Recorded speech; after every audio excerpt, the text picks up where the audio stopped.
Now, I want to invite all you little partners out there to come out and see the Bronco Billy Wild West show right off of I-80.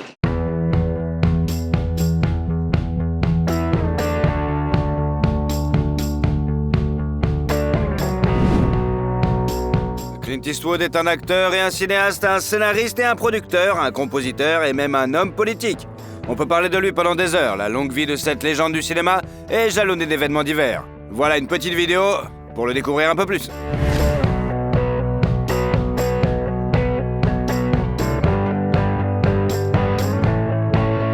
Clint Eastwood, où est passé le meilleur cowboy d'Hollywood? Clint Eastwood Jr. est né le San Francisco le 31 mai 1930. Son père, Clinton Eastwood Sr., descend dans des premiers colons anglais et écossais et travaillait dans une scierie. Mais selon certains rapports, il était vendeur d'obligations. Quant à sa mère, Margaret, d'origine irlandaise et hollandaise, elle travaillait comme ingénieure chez IBM. L'enfance de la future légende du cinéma s'étant déroulée à l'époque de la Grande Dépression, la famille a dû déménager fréquemment pour trouver le travail. 6 mois à Sacramento, temps à Redding, puis à Pacific Palisades, pour finalement s'installer dans la ville californienne de Piedmont, où Eastwood a obtenu son diplôme de fin d'études secondaires. Il passe ses années de lycée à l'Oakland Technical School, où on lui propose pour la première fois de tenter sa chance en tant qu'acteur. Le professeur d'anglais le choisit pour le rôle d'un garçon handicapé mental. Comme l'acteur l'a mis bien des années plus tard, le résultat a été terrible, mais la pièce a été un succès. Au cours de ces années, il a travaillé à temps partiel comme livreur de journaux et après avoir obtenu son diplôme de fin d'année d'études secondaires, il a travaillé dans une station-service. Plus tard, il a travaillé comme pompier, vendeur de produits d'épicerie, caddie de golf et joué du piano dans les bars et les clubs en Californie. En 51, Eastwood s'inscrit à l'université de Seattle mais n'obtient pas son diplôme car il est appelé sous les drapeaux. Il effectue son service militaire à Fort Ord, la guerre de Corée étant déjà en cours et c'est là que notre héros était censé être envoyé. Mais cela n'a pas eu lieu à cause d'un accident dans lequel Clint a failli mourir. L'avion qu'il pilotait est tombé dans la mer. Il a été sauvé par un miracle et grâce à des talents de nageur. Il a atteint le rivage en quelques heures. Après cela, il a été autorisé à rester au camp d'entraînement en tant qu'instructeur de natation. Après sa démobilisation, Clint s'inscrit à l'université de Los Angeles et suit des cours d'art dramatique. De plus en plus intéressé par cet art, il participe activement aux pièces de théâtre de l'école. Plus tard, Irving Glasberg, directeur de la photographie au studio Universal, lui propose un contrat et l'invite à passer l'audition. Il en résulte un contrat de travail d'1 an et demi. Dans les années 50, le jeune Eastwood joue surtout les petits rôles à la télévision et au cinéma. Il joue dans des films d'horreur, des thrillers et des westerns à petit budget. La revanche de la créature, Francis in the Navy, pour lequel il gagne $300 par semaine. Tarantula, etc. En 53, Clint épouse l'actrice Moggy Johnson. Avant le mariage, l'homme avoue sa bien-aimée qu'il est coureur de jupons et un homme à femme qui ne supporte pas les scandales familiaux et les scènes de jalousie. La belle n'en a pas eu peur et ils ont vécu maritalement jusqu'en 84. Bien qu'ils se soient séparés plus tôt, son ex-mari a versé à Maggie $25 millions pour chaque année de leur union. Le couple a eu un fils, Kyle, et une fille, Allison. Les enfants étaient très attachés à leur père et ils entretiennent toujours de bonnes relations. En 56, l'acteur joue le premier rôle de Jack Rice dans la comédie western The First Traveling Salus Lady, pour lequel il reçoit $750. En 58, il joue dans le film de guerre Lafayette Escadrille et tient à nouveau le rôle principal dans le western Ambush in Cimarron Pass, pour lequel il reçoit $750. Dans les années 60, lorsque Eastwood s'installe à Los Angeles et joue dans la série télévisée Rawhide, il achète sa première maison sur la péninsule de Monterey. Son travail était bien rémunéré, $700 par semaine. C'est alors, selon le maître, qui a réalisé qu'il pouvait gagner de l'argent en jouant la comédie. Un travail de rêve qui a duré 6 ans. Même si le projet n'est pas très populaire, c'est là que l'acteur est remarqué par le réalisateur italien Sergio Leone. En 64, il invite Clint à jouer le rôle d'un cow-boy dans son film Une poignée de dollars. When a man with a .45 meets a man with a rifle, you said the man with a pistol's a dead man. Let's see if that's true. Il s'agit d'une sorte de remake militaire du drame de samouraï Yoshimo Takira Kurosawa, et après la sortie du western dans les pays asiatiques, ses auteurs sont accusés de plagiat. Cependant, le film a été un succès commercial et le rôle de Joe, le tireur, a apporté à Eastwood une renommée mondiale. Lors d'une campagne de promotion aux États-Unis, le personnage de l'acteur est surnommé The Man with No Name. Il a reçu $15 000 pour ce rôle. Le film étant populaire en Europe et en Amérique, il a été décidé de poursuivre la coopération. Rapidement, 2 suites sont sorties, pour quelques dollars de plus, et le bon, la brute et le truand.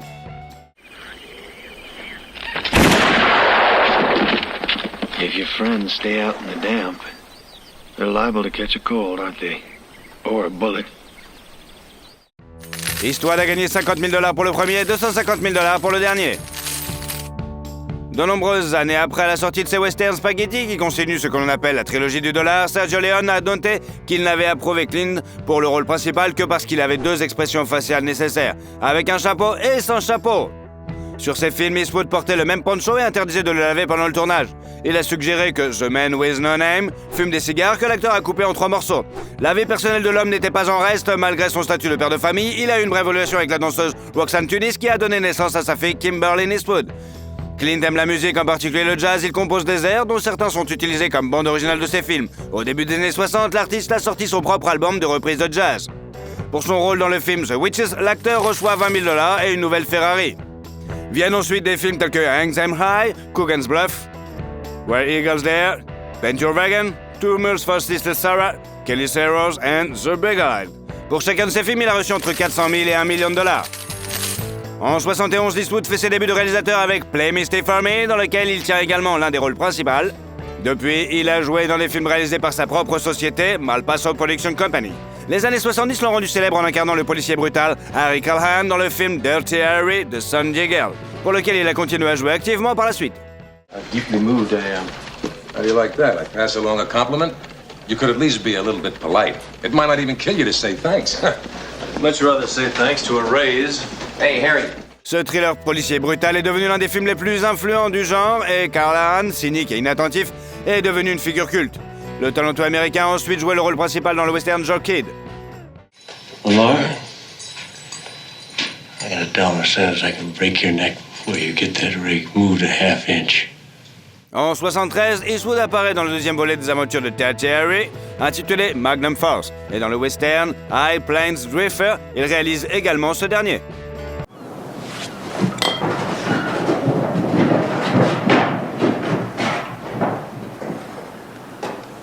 Faster than you'll ever live to be. Bien notre héros brille dans le rôle de Thunderbolt dans la comédie d'aventure Thunderbolt and Lightfoot. Ces rôles ont fait d'Eastwood une nouvelle incarnation de héros brave et courageux. En 75, il tourne un film basé sur le roman Rod Whittaker's The Higher Sanction et il joue l'un des rôles principaux. Au cours de cette période, il joue dans le 3e film de Dirty Harry, The Enforcer, dans le western The Outlaw Josey Wells, qu'il réalise également dans les films d'action The Gauntlet, Every Which Way But Loose, qui lui apporte un cachet de $16 millions, plus de 15% des recettes brutes, et Escape from Alcatraz. Tell me something. You through killing white guys? Why? Oh, I don't know. I just figured maybe next time I wouldn't turn my back on you. Le film est basé sur l'histoire vraie de l'évasion de la prison la plus imprenable d'Amérique à l'époque, isolée du monde extérieur. Entre-temps, la filmographie de la célébrité s'est enrichie de nouvelles œuvres et sa vie privée a connu de nouvelles aventures. En 78, Clint a vécu pendant 4 ans avec l'actrice Sandra Locke et leur relation a duré 14 ans. Pendant cette période, il a joué dans plusieurs films et il est producteur de ces 2 films d'ailleurs. Le début des années 80 a été marqué pour l'acteur et le cinéaste par la sortie du film à succès Bronco Billy. I'm going to give you 1 free ticket each to the greatest Wild West show on earth. And I want you to bring your folks. On y voit d'ailleurs sa bien-aimée de l'époque, Sandra, qui a été nominée pour la Framboise d'Or pour son rôle dans ce film.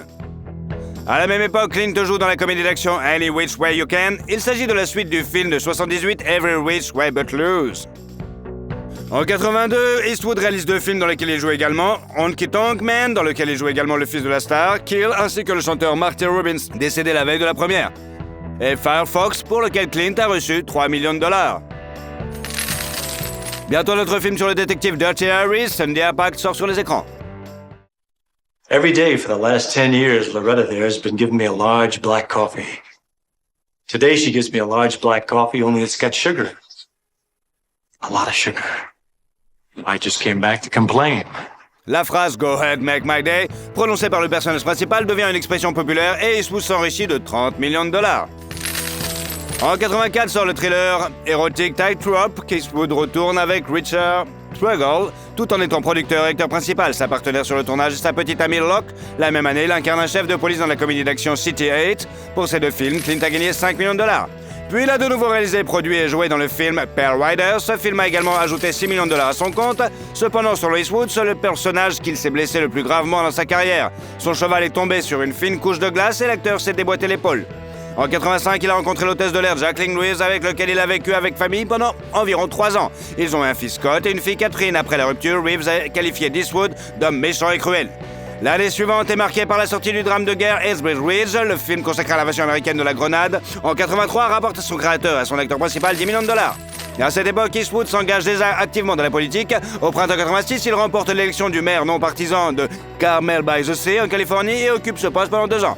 Les œuvres suivantes auxquelles Clint a participé ne sont donc sorties qu'en 88. Il s'agit du dernier et 5e film de la série Dirty Harry, The Deadpool, et du film biographique Bird, dédié à la mémoire du saxophoniste de jazz Charlie Parker, pour lequel il a remporté un Golden Globe Award. À la fin des années 80, Clint a joué dans la comédie d'action Pink Cadillac. Viennent ensuite de films réalisés par Eastwood avec lui-même dans le rôle principal, The Rookie and White Hunter et Black Heart. En 90, après avoir rompu avec Sandra Locke, l'ex-amante de Clint Eastwood saisit la justice pour lui réclamer $1,3 million. La femme affirme que le héros de western l'a forcé à subir 2 avortements et une ligature des trompes. Elle a également publié des mémoires dans lesquelles elle raconte les détails de sa vie avec le célèbre coureur de jupons. Les descriptions étant personnelles, Eastwood a immédiatement acheté les droits du livre à l'éditeur. Très vite, le meilleur cow-boy d'Hollywood a commencé à fréquenter l'actrice Frances Fisher qui a donné naissance à sa fille, Francesca Russe, en 93. La relation à long terme des acteurs n'a pas fonctionné. 2 ans après la naissance de la petite fille, ils se sont séparés. Entre-temps, Eastwood a attendu d'avoir l'âge de jouer William Manny, le personnage principal du drame Unforgiven. Just because we're going on this killing, that don't mean I'm gonna go back to being the way I was. I just need the money. Get a new start for them youngsters. Clint a remporté 2 Oscars et un Golden Globe pour ce film dédié à ses mentors Sergio Leone et Don Siegel. En 93, son rôle principal dans le film d'action Dans la ligne de mire lui a rapporté $7 millions. Un autre film d'Eastwood avec lui et Kevin Costner dans les rôles principaux est également sorti, Un monde parfait. I'll tell you what. You see me making a wrong move, you go ahead and speak up.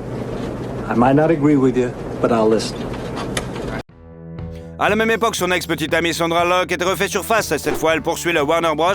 En soulignant que la société lui a proposé un contrat fictif, qu'elle n'a pas l'intention de produire ses films et de lui donner des accréditations de réalisatrice parce que le vrai contrat a été racheté par Eastwood.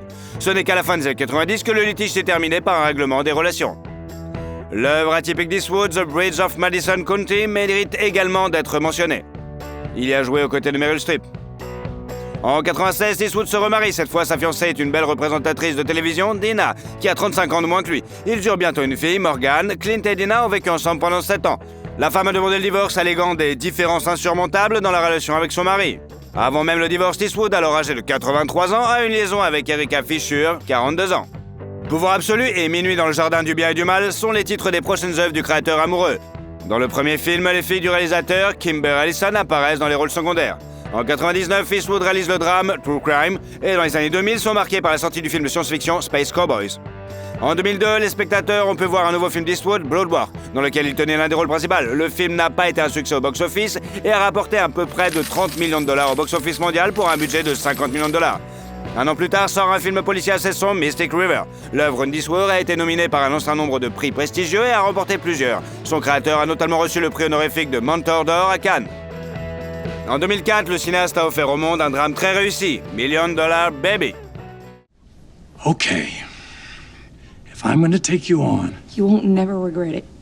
look, just listen to me. If I take you on, I promise I'll work so hard. God, this is a mistake already. Pour ce film, Eastwood a remporté 2 Oscars et un Golden Globe. Il a ensuite réalisé plusieurs autres films. Début 2007, Clint Eastwood s'est vu décerner la plus haute distinction civile française, la Légion d'honneur, et 2 ans plus tard, il est devenu commandeur de l'ordre. En 2008, le cinéaste oscarisé tourne Grand Torino et joue le rôle principal d'un Américain d'origine polonaise, Walt Korowski. Ever notice how you come across somebody once in a while that you shouldn't have with?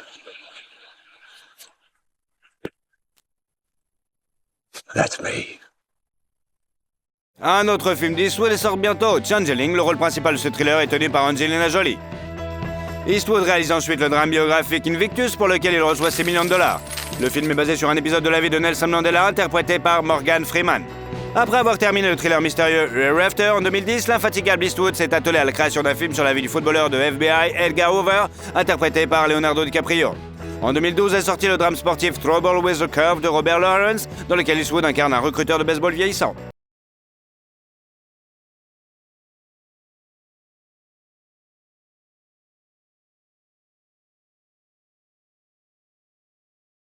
Début 2014, Eastwood, qui a assisté au dîner d'ouverture d'un tournoi de golf en Californie, a empêché le directeur de l'événement de s'étouffer avec du fromage. L'invité hollywoodien l'a fait avec une manœuvre de Heimlich. Il s'est approché derrière l'homme qui l'étouffait, l'a entouré de ses deux bras sous sa poitrine et l'a tiré vers le haut à plusieurs reprises. La même année, le drame historique American Sniper a été son œuvre phare. En tant que réalisateur, le film a été nommé aux Oscars dans 6 catégories et a remporté le prix de meilleur montage sonore. En 2016, il a réalisé et produit le drame Sully, basé sur des faits réels. Dans une interview accordée à Esquire, en août, il a critiqué la campagne médiatique anti-Trump, mais a ensuite nié avoir soutenu l'un ou l'autre camp. À la veille de son 90e anniversaire, après avoir tourné un film plutôt raté, le 15-17 pour Paris, Eastwood surprend ses femmes avec la sortie du drame policier La Mule, dans lequel il interprète le personnage principal. That's why I'm Googling it. I don't have any reception. Yeah, well, that's the trouble with this generation. If you can't open a fruit box without calling the internet. La vraie fille du réalisateur, Allison, y joue également. En 2019, le drame biographique sur la tragédie du 96 à Atlanta pendant les Jeux Olympiques d'été, Richard Jewell, est sorti. En 2021, malgré son âge vénérable, Eastwood ne reste plus inactif, mais tourne, produit et joue dans le néo-western Queer Might Show. We don't have drugs. We don't have any drugs. You guys are wasting your time. You got nothing else to do. Lose your cops. You want to help us put this stuff back in the car? Il a également intenté un procès de 6,1 millions de dollars à Mediatona Suab, une société lituanienne qui ont également utilisé son image pour promouvoir le cannabis médical. Selon le tribunal, Eastwood a également reçu 95 000 dollars au titre des frais d'avocat. Par ailleurs, en 2012, le vétéran d'Hollywood a participé à une publicité de Chrysler intitulée « It's Half Time in America », diffusée dans la mi-temps du dernier match du Super Bowl. Grand amateur de golf, Eastwood a également joué dans des publicités pour la United States Golf Association.